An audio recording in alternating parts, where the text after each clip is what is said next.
Eh oui, bienvenue chez le barbu. Vous êtes plusieurs à m'avoir demandé comment est-ce qu'on installe un hamac. Surtout comment est-ce qu'on fait les nœuds pour éviter que le hamac soit définitivement placé entre ces deux arbres-là. Eh bien c'est facile, je vais te montrer. C'est parti!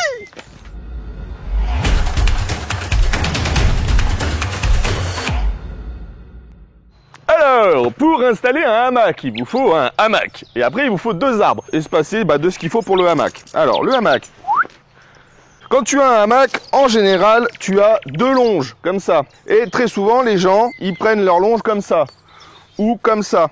Ce qui n'est pas forcément une bonne idée, parce que quand tu vas venir dormir, et que ton poids va venir tirer sur la corde, ça va serrer ton nœud. Et à la fin, tu vas galérer à défaire ton nœud. La plupart du temps, tu coupes les longes, et à la fin, tu te retrouves avec juste un sac, et plus un hamac. Alors, quand tu veux faire le nœud de ton hamac, tu viens prendre tes deux longes, tu fais le tour de ton arbre, tu fais un tour en plus derrière, tu reviens devant, tu recroises, et donc tu refais un autre tour, et ça te donne ça. Ensuite, tu viens devant, et tu fais un nœud comme pour les chaussures le matin. Hop, hop, hop là. Et ça suffit. Et en fait, quand tu vas venir tirer, ça va serrer autour de l'arbre, donc ça va serrer les deux tours morts qu'il y a, mais ça ne va pas serrer ton nœud, donc tu vas pouvoir défaire ton nœud comme ça. Ok, c'est tout simple à défaire. Maintenant que tu as réussi à attacher sur le point A et sur le point B. Pour isoler du froid, le mieux, c'est pas moi qui l'invente, hein, c'est la nature qui l'a déjà fait, c'est la peau de bête. On ouvre le hamac et en fait je vais mettre ma peau de vache à l'intérieur de mon cocon. T'as vu, elle est belle ma peau de vache. On va mettre le cuir vers le haut, comme ça les poils se retrouvent entre la matière du hamac et mon sac de couchage. Et ça me fait une espèce de surface en fait qui ne peut pas être rétrécie, d'accord? Donc il y aura toujours une couche d'air, ce qui fait que je vais moins me geler le cul. C'est bête, mais pensez à mettre le côté avec la queue de la vache vers les pieds, parce que sinon ça gêne pendant la nuit. Une fois que j'ai ça, d'accord? Et donc j'ai une partie isolante sur le dos et le cul. On va mettre notre duvet. Bon alors ça c'est un duvet de l'armée, parce que j'ai un pote qui avait fait les militaires et il avait récupéré un duvet. C'est un duvet de 1979 et il marche toujours aussi bien.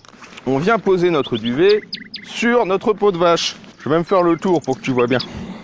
On voit bien que la peau de vache, ça fait une espèce de couche qui tient le hamac ouvert. Alors l'avantage avec ces duvets-là, c'est que c'est imperméabilisé d'un côté. Ce qui fait que l'humidité du sol ne remonte pas dans le duvet. Mais là, on s'en fout, on est dans un hamac. Donc là, on voit que j'ai une belle assise avec un beau couchage et que je vais pas me geler le cul grâce à la peau de vache. Maintenant, on va s'occuper du toit, parce qu'en ce moment, il y a des orages, donc on va essayer de faire en sorte de ne pas se mouiller la gueule en dormant. Parce que c'est le seul désavantage du hamac, on n'a pas nécessairement de protection quand il pleut, alors que dans une tente, si. Mais dans une tente, si jamais il pleut et que t'as pas fait de rigole sur les côtés, tu vas te tremper quand même, puisque le sol mouille aussi. Si jamais tu as envie de te faire un toit pour la nuit et éviter de te mouiller, il y a deux outils qui sont presque indispensables. La cisale et le sac poubelle. Alors le sac poubelle, pourquoi? Parce que ça te fait une bâche pas chère. Et ça sert à rien de se ruiner. Et le sac poubelle, là c'est du grand, voire très grand format. Merde, putain, j'ai tout défait. Faut pas sortir les sacs comme un gros connard. On prend le sac numéro 1. Et alors là, c'est geste très technique. On prend le couteau et on éventre le sac. Comme ça, ça nous fait vraiment une bâche. Donc ici, on se retrouve avec une bâche. Hop là. On range le couteau. Alors maintenant, on va venir mettre notre ficelle qui va nous servir de support pour la bâche. Attention avec la ficelle. Pourquoi attention? Parce que la plupart du temps, les gens mettent la ficelle et posent la bâche par-dessus. Il ne faut pas faire ça. Parce que si tu fais ça et que des gouttes d'eau tombent sur la corde, elles vont suivre la corde à cause de la capillarité et ça va te tomber sur la gueule. Donc la bâche ne servira pratiquement à rien. Ce qu'on va faire, c'est qu'on va mettre la bâche mais en dessous de notre corde. Comment est-ce qu'on fait? C'est facile, on fait un premier nœud. On fait un premier nœud à peu près à 10-15 cm au-dessus de là où on avait fait le nœud de base. Ensuite, on va prendre notre bâche. On va prendre des feuilles, des saloperies. Le but, en fait, c'est que ça nous fasse une petite bourre. On vient au milieu de notre bâche, à peu près. On vient mettre la bourre dans notre bâche. On vient faire une petite boule. Ensuite, on va tendre notre corde. Tu vas faire un petit nœud coulant. On vient prendre notre petite boule. Ensuite, on continue comme ça, à peu près tous les 30 cm. Quand tu as mis toutes tes boules le long de ton sac, ça te donne quelque chose comme ça. C'est magnifique. Tu vas arriver à la fin du sac, tu n'auras pas couvert tes pieds. C'est normal. Ou alors, c'est-à-dire que tu fais moins d'1,20 m. Pour pouvoir couvrir la totalité du hamac, hop là, on va mettre un deuxième sac. Pour mettre un deuxième sac, c'est là que ça devient un peu technique. Pourquoi? Parce que le point qui est là-bas est plus haut que mes pieds. Ce qui veut dire que l'eau va couler de ma tête vers mes pieds. Ce qui veut dire que si je mets mon sac par-dessus celui-ci, l'eau va glisser entre les deux et je vais me mouiller les pieds comme s'il n'y avait pas de deuxième sac. Donc, on va toujours essayer de faire en sorte de respecter le sens de l'eau. Respecter le sens de l'eau, ça veut dire qu'on va se mettre en dessous.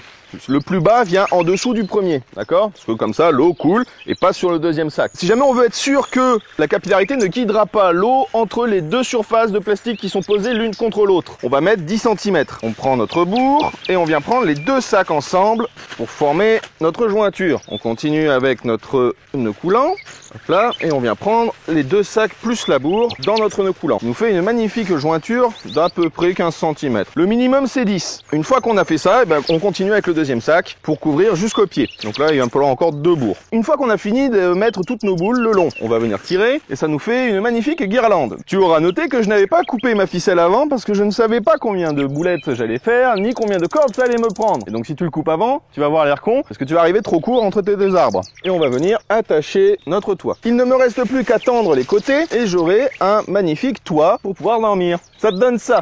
Alors, tu peux voir que entre chaque boulette, ça nous fait une gouttière qui va guider l'eau. Donc à chaque fois, l'eau sera guidée par le plastique en fait en bout de course et ne viendra pas terminer sa course sur notre tronche en plein milieu de la nuit. J'ai rajouté une ficelle entre chaque boulette pour pouvoir rigidifier le tout, d'accord? Et en fait avoir quelque chose d'à peu près propre et bien droit. Et bien voilà, bienvenue chez moi.